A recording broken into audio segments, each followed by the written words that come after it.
Hello welcome to our channel JN traditional. ఈరోజు మీ అందరికీ కూడా రథసప్తమి రోజు వేసుకునే రథం ముగ్గు అయితే వేసి చూపిస్తున్నాను. ఇది వితౌట్ డాట్స్ అండి. డాట్స్ లేకుండా మనం ఎలా ఈజీగా వేసుకోవాలనేది అయితే నేను ఈరోజు మీకు చూపిస్తున్నాను. జాజుతో వేస్తున్నానండి. మీకు చాలాసార్లు చెప్పాను కదా, మాది వైట్ ఫ్లోర్ అవ్వడం వల్ల వైట్తో మంచి కనిపించవని నేను జాజును అయితే చూస్ చేసుకున్నా అని. దానికన్నా ముందు ఎవరైతే ఇంతవరకు నా ఛానల్ని సబ్స్క్రైబ్ చేసుకోలేదో సబ్స్క్రైబ్ అయితే చేసుకోండి. ఇలా చేసుకోవడం వల్ల నేను పెట్టే ప్రతి రంగోలీ కూడా మీరు ముందుగా చూడగలుగుతారు. ప్రతి అకేషన్కి, ప్రతి ఫెస్టివల్కి సంబంధించిన ముగ్గులు నేను పెడుతూ ఉన్నాను. అలానే శ్రావణ మాసం ముగ్గులు కానీ, ధనుర్మాసం ముగ్గులు కానీ, మార్గశీర్ష మాసం ముగ్గులు కానీ, కోలమ్స్ కానీ, మనకి ఉగాది ముగ్గు కానీ, న్యూ ఇయర్ ముగ్గులు కానీ, సంక్రాంతి ముగ్గులు కానీ, అన్ని ఫెస్టివల్స్ ముగ్గులు, సైడ్ బోర్డర్స్, రంగోలీస్, అట్లానే మనకి ఫ్లవర్ డిజైన్స్, పిల్లలకి ఇష్టమైన ఫ్లవర్ డిజైన్స్ యూజ్ వచ్చేవి చాలా రంగోలీస్ అయితే నేను వేసి పెడుతూ ఉన్నాను. ఎవరైనా ఇంతవరకు నా ఛానల్ని సబ్స్క్రైబ్ చేసుకోకపోతే సబ్స్క్రైబ్ చేసుకోండి. అలానే ఈ వీడియోకి ఒక లైక్ చేయండి. మీరు చేసే లైక్ వల్ల ఈ వీడియో వేరే వాళ్ళకైతే రికమెండ్ అవుతూ ఉంటుంది. నేను ఆల్రెడీ మొదటి వీడియోలో అయితే చెప్పానండి, రథసప్తమి రోజు వేసుకునే ముగ్గుకి ఒకటే రథం, సూర్యునికి ఒకటే రథం ఉంటుంది. ఆ రథానికి ఒకటే చక్రం అయితే వేయాలని నేను ఆల్రెడీ ఒక వీడియో ముందు చేశాను. ఆ వీడియోలో అయితే చెప్పాను చూడండి.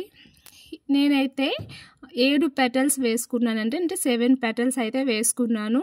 7 హార్సెస్ లాగా నేను ఫీల్ అయ్యి వేసుకున్నాను. అలానే ఆ రోజు సూర్యుడు మన రథం ఎక్కి ప్రయాణం అనేది స్టార్ట్ చేస్తుంటారు కాబట్టి రథసప్తమి అనే వస్తుంది.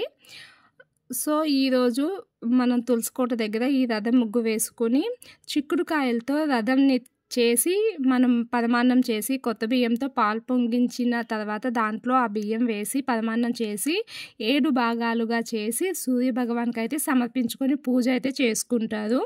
ఈ విషయం అందరికీ తెలుసని అయితే అనుకుంటున్నాను.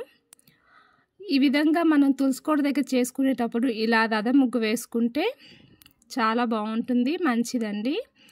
అయితే ఈ ముగ్గు చాలామంది 2 చక్రాలు వేస్తుంటారు, లేదండి 1 చక్రం అయితే వేసుకోవాలి.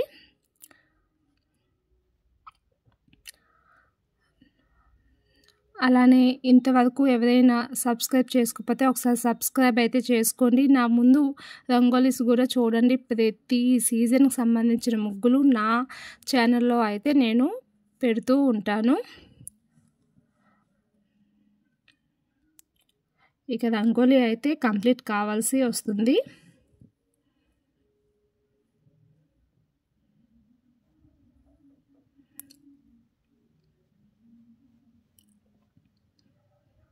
ఇంటి ముందు ముగ్గు వేసుకుంటే చాలా బాగుంటుంది కదండి. అదొక పాజిటివ్ ఎనర్జీని ఇంటికి తీసుకొస్తుంది. అందుకే మనకి ఈ పురాణ కాలం నుండి, పాత రోజుల నుండి కూడా ఇంటి ముందు రంగోలీ అనేది మనకి అలవాటు. ముగ్గు అనేది చాలా స్పెషల్ అనమాట. ఏ ఫెస్టివల్ అయినా కూడా పెట్టుకుంటుంటాము. ఎందుకంటే ఇంటి లోపలికి పాజిటివ్ ఎనర్జీకి వస్తుంది అని మనం భావిస్తుంటాం కాబట్టి. సో ఇప్పుడు అపార్ట్మెంట్లో అయినా కూడా ప్రతి ఒక్కరు తమ ఇంటి ముందు చాక్ పీస్తో కానీ, ముగ్గుతో కానీ ఏదో ఒక విధంగా అయితే ముగ్గు పెట్టుకోవడం అలవాటు కదండి మనకి. అందుకోసమే ఈ ముగ్గులు అయితే నేను వేసి చూపిస్తున్నాను. మరొక మంచి వీడియోతో మీ ముందుకు వస్తాను. ఓకే, థ్యాంక్ యూ అండి. Thank you for watching. Bye bye.